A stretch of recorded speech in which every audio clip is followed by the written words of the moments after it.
If this book exists, you're in the wrong universe. Monday, August 22nd, 5:35 p.m. Gingerbread men. Hunger at 11%. Me. Dr. Albert Marconi is either a larger-than-life hero or a sad wannabe celebrity grifter, depending on whether or not you are really into cable shows about ghost hunting and cryptozoology. He has authored a dozen books on various such subjects, has played himself in at least one low-budget movie, and was portrayed in satirical fashion in a Saturday Night Live sketch. He also was the subject of some backlash when it was pointed out that many of the supposedly cursed ancient artifacts in his possession were obtained through a process that, in any other circumstance, would simply be called grave robbing. Also, the Doctor has been known to sell the film rights to stories that are his, only in the sense that he spent a single weekend investigating the home of a family who'd been dealing with a haunting for the entire previous decade. These days, young people largely know him through his social media channels, on which he offers helpful, if somewhat pithy, debunkings of paranormal photos and videos. Trying to trick the Doctor has become something of a pastime for skeptics who consider him a charlatan. Thus, a blurry photo of a ghost, captured by a security camera in a convenience store parking lot, yielded a reply of, quote, "This is a moth flying 4 inches from a dirty camera lens. Enjoy your afternoon." A more elaborately staged video of a flying winged creature was met with droll advice on the production. Quote, "In the future, try to avoid using a patch of sky with utility lines in the foreground, as they can make the composing process difficult and create telltale artifacts. As you can see at the 31-second mark. Enjoy your weekend." Dr. Marconi has been to undisclosed enough times that he has a favorite restaurant in town, Chubby's Catfish Saloon. Though he hasn't been back here since the last incident, involving a missing girl and a supposed cryptid that prowled the night sky on leathery wings, locals describing it as a combination of a giant mantis and a bat. There was a mess in the aftermath in which some accused me, John, and Amy of inconsistencies in our accounts of the incident, and even went as far as to publish supposed evidence that I and the creature had never been seen at the same place at the same time. The Doctor had remained conspicuously silent on the subject, and these days we mostly communicate via terse email replies in between messages from his assistant informing us that if we would like to enlist the Doctor's services, she should set us up with a consultation and discuss rates. If I didn't know any better, I'd say he was worried that any perceived relationship with us would sully his reputation. That is why I was fairly shocked to hear Amy say the Doctor had called us. Shocked and oddly proud. We went back to John's place, and Amy initiated a FaceTime call. If you're reading this in the future and you don't know what that is, I'll just say that technology in this era was deviously designed to alternately coddle and torture introverts. For example, a FaceTime call would suddenly make a stranger's big, scary face appear on your phone out of nowhere, and answering it would automatically turn on your own camera, so it had the psychological impact of someone barging into your bathroom to demand a meeting while you are struggling with a stubborn poop. I mention this only because it's the reason we could see that Dr. Marconi was in bad shape. Thinner. Pale. He had clear plastic tubes running from his nostrils. Wait, is he in the hospital?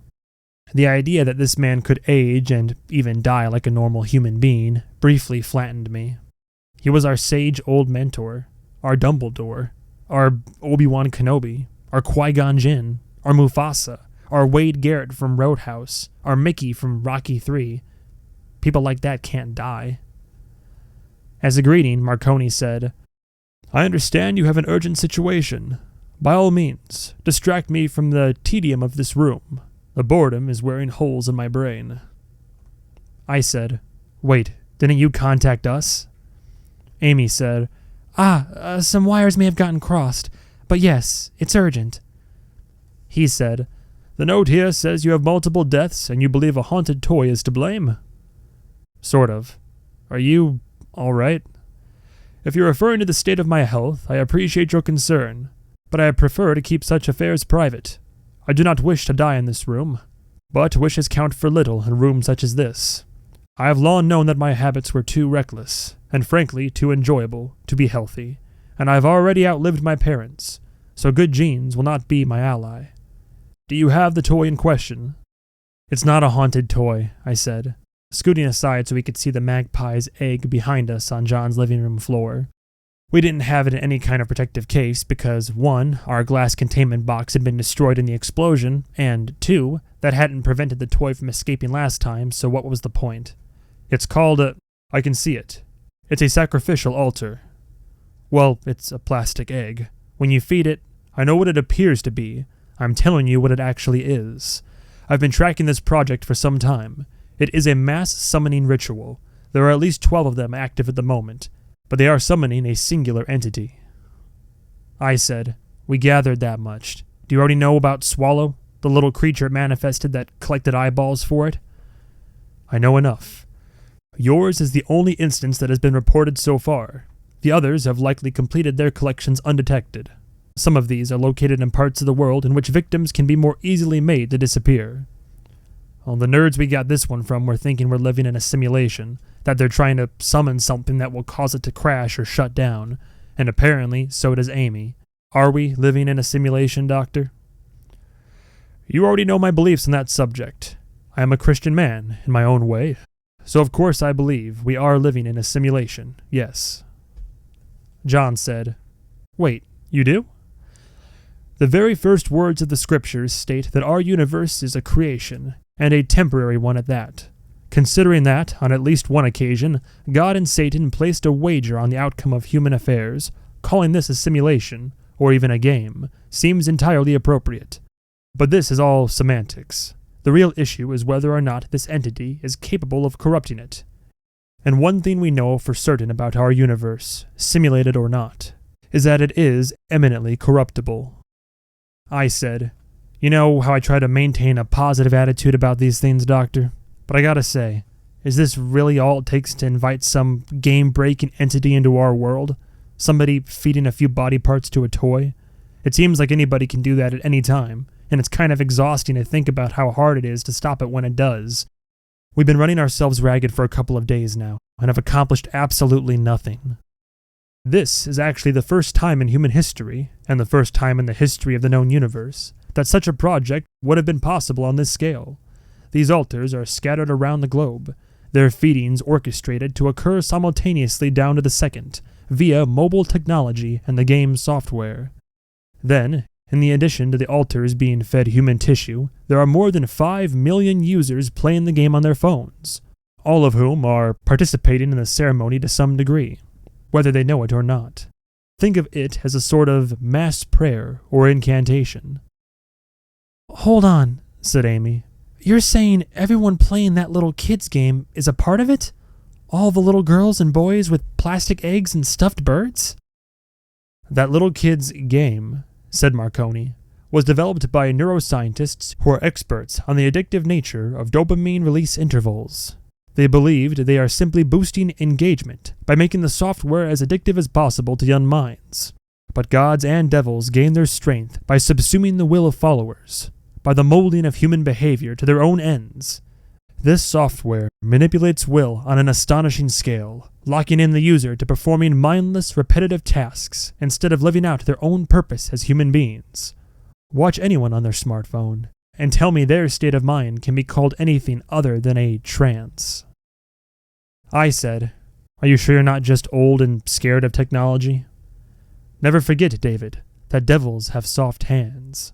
The most effective manipulation always comes with the illusion of choice. It feels less like a whip and more like quenching a thirst. What is the next step in the ritual? John jumped in. The app says it wants 3 gingerbread men, which in reality is 3 whole human skins, said Amy. Oh yeah, that makes way more sense than what I was going to say. I said, and if they get those, that's it, right? The egg hatches and the magpie, whatever it actually is birthed into the world. Then what?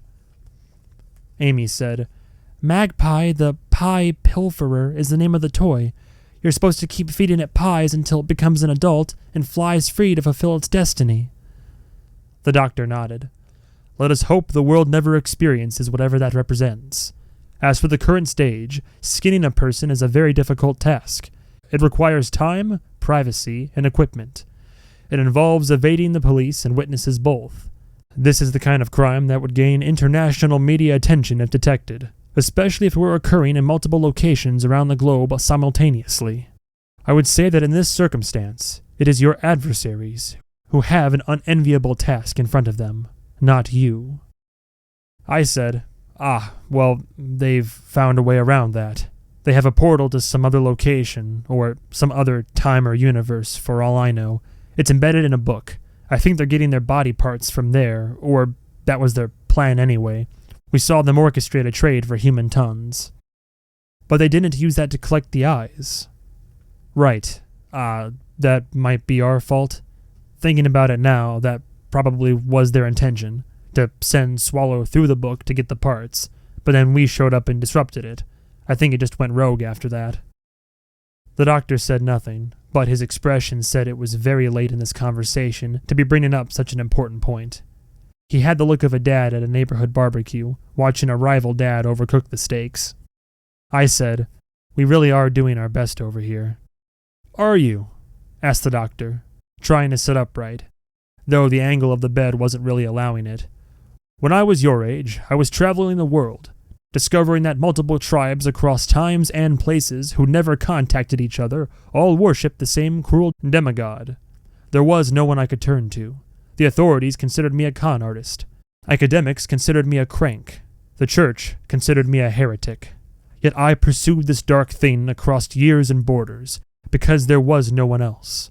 I have been fired 5 times in my life, arrested 4, declared bankruptcy twice. Then again, I was raised to believe anything is possible, if one refuses to quit. You were raised to believe, well, something else, apparently." I said, "Look, you're clearly not feeling well. You're probably frustrated that you can't come down here and film a special about this because you're laid up, but I don't think we have the energy to listen to you bark at us. It's been a rough week. David, you are not a child. And you need to abandon the childish concept of being in trouble because the grown-ups are criticizing you. I am trying to address you as I would address a colleague, with appropriate frankness and urgency. And what I am trying to convey, what should have been obvious without me saying a word, is that I am old. I feel the weight of my miles and years every time I roll out of bed.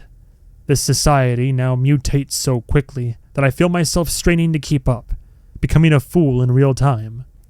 I worry that there is no one to hand this work off to, no one who will take it seriously as a discipline, the way a true master must learn all the quirks and intricacies of a craft, all the mistakes and pitfalls that must be anticipated and avoided. You and your friends were my hope for that. What you are hearing in my voice is not anger, but fear. Fear that I have failed to pass on what I know, that I have wasted my life. These are the thoughts one has when he is detained in a small, pungent room, deprived of entertainment and drink." I said, "Well, maybe the fact that we're so bad at this should motivate you to just find someone else." "The entity that is going to emerge from this ritual is not going to arrive in Russia, or Australia, or South Africa. It's going to emerge there, where you are. The altars are a tool to summon, but the door through which any entity would be summoned is within walking distance of where you're sitting. It is always there, where the veil of reality has grown thin. Why do I have to keep explaining it? Who will you go to for answers when I'm gone?" John said, "We kind of assumed we would die long before you." Amy said, "I know you didn't want to talk about your health situation, but seriously, is there anything we can do for you?" "Yes. You can allow me to put my mind at ease and recuperate in peace. I am in no condition to travel. I ask only that you do your best, your true best, not the watered-down version of it our decadent society has set as the standard. Be what you can be, what I know you can be." Now, if you don't mind, a nurse is giving me an angry look and holding a terrifying medical implement. Is there anything else? I wanted to ask him if he'd ever been forced to kill a teenager in his line of work, or at least ask how he handled cases where the apparent solution was morally questionable. Just as I was figuring out how to phrase the question, Joy appeared in the room and leaned down in front of Amy's phone, so that her face presumably now occupied the entirety of Dr. Marconi's screen. "Dr. Marconi!" shouted Joy. "How's it hainin'?" I pushed her out of the frame. The doctor seemed briefly confused, then intrigued. Is it still with you? He asked. Or rather, is she... You already said it, shouted Joy. You referred to me as an it. Everybody heard. I said, it's a long story, but we're, handling it. Marconi said, I see. Ha, yelped Joy. They're not handling shit. Thank you for your time, I said, and ended the call. I faced Amy and said, well, that didn't help. What do you mean? He told us the solution. He's right. Catching and skinning a person is hard, to the point that I don't think any of the kids we saw in the theater could actually do it even once, let alone 3 times. John nodded. Yeah, these amateurs couldn't skin a baby. That's why they need the Zarkrax book, said Amy. That's how they intend to get the skins. From that terrible place on the other side. That means we don't have to go after Bass after all. We just need to get that book. She seemed incredibly relieved by that. I said, even if I agreed, we have no idea where... John's phone rang. He glanced at the screen and said, It's Mama Galvatron. He answered and listened for a moment, then stood at attention. You think they're together? Pause. Well, did you call's weird friends? Okay. Yes, I heard you. We'll see what we can do. He hung up and said, She's freaking out. Bass and Gracie are both missing. I said, But we just saw Bass leave school. Yes, he went missing after that. She said he's missing in the present, not in the past. I'm saying somebody isn't missing after a couple of hours. He and Gracie could have gone to see a movie or something. Do you think that's what happened? Fuck no. I was waiting for Amy to chime in, but she appeared to be on the verge of collapse. She had her hand over her mouth. Are you okay? David, the egg is demanding human skins. Bass went home and got his sister and took her somewhere. I can't breathe. I'm gonna be sick. Oh, no, I said. No, that's surely not. We have to find them. Now.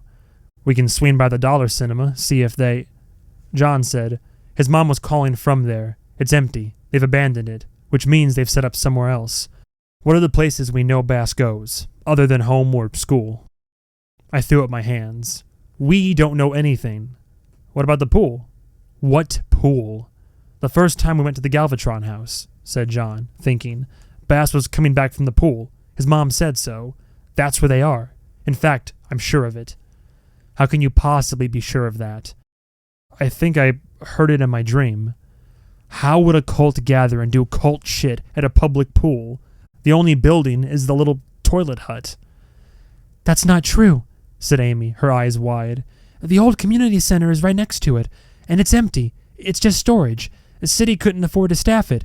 Tons of rooms, lots of privacy. You know what? That's it. I'm sold. Let's go. I shook my head. Man, that is some thin reasoning considering that going there means leaving the egg here unprotected. Hell, I'd almost think they planted the pool thing in John's dream so they can come here and steal the magpie while we're away, or to trick us into bringing it along. Well, someone has to stay here and guard it. All right. Who's doing what?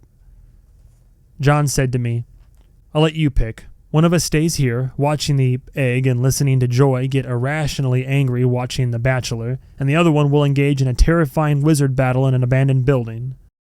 Somehow those sound equally bad to me. Let's flip for it. He dug out a coin. Call it. Winner goes to the pool. Heads. It was tails. John said, I'll take the van. Let's gear up. He headed toward the garage. Amy grabbed her purse and followed him. I said, Where are you going? He can't go alone. And you'll have Joy here. What can Joy do? Joy, who had gone into the kitchen and was currently rooting around in the refrigerator, said, What can you do? Juggle? I'm leaving the shotgun here, said John, since you have terrible aim and it will generally hit anything in the same room. There's more to pick from in the gun safe in the bedroom. The combination is you just pull on the door really hard until it opens. I'm taking the speech jammer, in case we run into wizards trying to shout spells at us. Plus, we'll have the stuff in the van, including the sound system. We should be fine. You should be fine, I said. What if Bass comes and teleports his hand inside my guts and squeezes my liver in half before I can even point the gun? John thought for a moment. I'll be right back. He went to the garage and returned a few minutes later, holding a vest made out of connected loops of leather, like chainmail woven out of cured skin. "This hasn't been tested yet," said John, "but I believe in it. You remember in the Old Testament, King Saul tells David to collect for him 100 foreskins from Philistine men as a test of loyalty? Then David collects 200 just to show off? Well, legend has it that those 200 foreskins were crafted into a vest, which would grant the wearer immunity from any evil influence. Dave, this is that vest." Instead of asking where you got that, I'm going to ask the more relevant question. What do you pay for it? Less than you'd think. Put it on. Just leave it on the counter. Amy said, "And if Bash shows up here, don't just shotgun him in the face. Try to talk him down. Let's go."